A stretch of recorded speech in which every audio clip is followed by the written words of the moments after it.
Oh ho ho ho ho.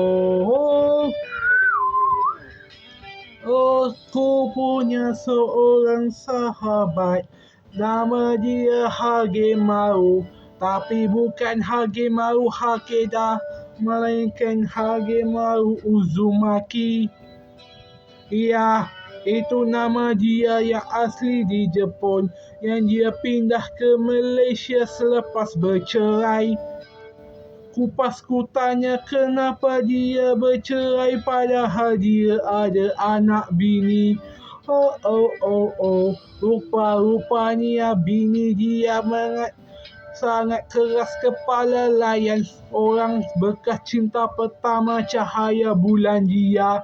Yang selepas itu anak dia mengatakan dia tidak mahu jadi anak dia. Yang apalagi cerai sahaja. Yang ku tidak sangka anak bini dia datang. Yang dia beritahu cahaya bulan dia datang bukan kerana cinta, melainkan kerana duit sahaja. Nak minta maaf pada suami, tapi ku dengan si suami pun geram tengok wajah dia.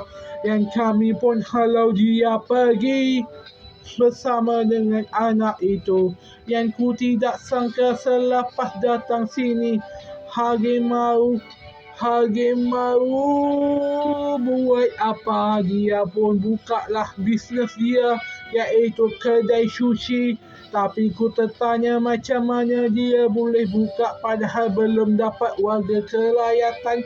Yang dia beritahu ayah dia warga Malaysia. Yang dia orang Malaysia, mestilah dia orang Malaysia. Yang ku tidak sangka sahabatku dari Jepun rupanya darah campuran. Oh, Hagemau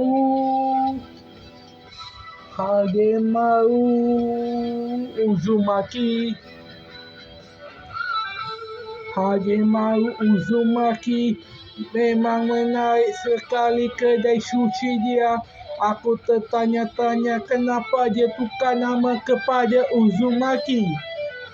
Yang ku pernah tanya nama keluarga asli dia, dia kata itu rahsia. Dia tidak mahu beritahu sebab dia hanya minat anime sahaja. Jadi itulah kerana dia buka kedai sushi. Ku berharap adalah dia buka kedai sushi. Terbuka kedai sushi tapi kedai tepi jalan. Yang ku kagum akhirnya anak bini dia tak menyerah juga. Apa tak lari dia tak dapat datang sini, malah diusir. Bukan saja diusir olehku, malah jiran tetangga juga. Yang akhirnya Hagemau Uzumaki akhirnya pun jumpa jodoh akhirnya. Semoga hidup dia makmur di sini. Oh. Hagemau Uzumaki. Hagemau Uzumaki pembuat sushi. Kenapa bukan pembuat ramen? Aku pun tak tahu, kok tanya saya.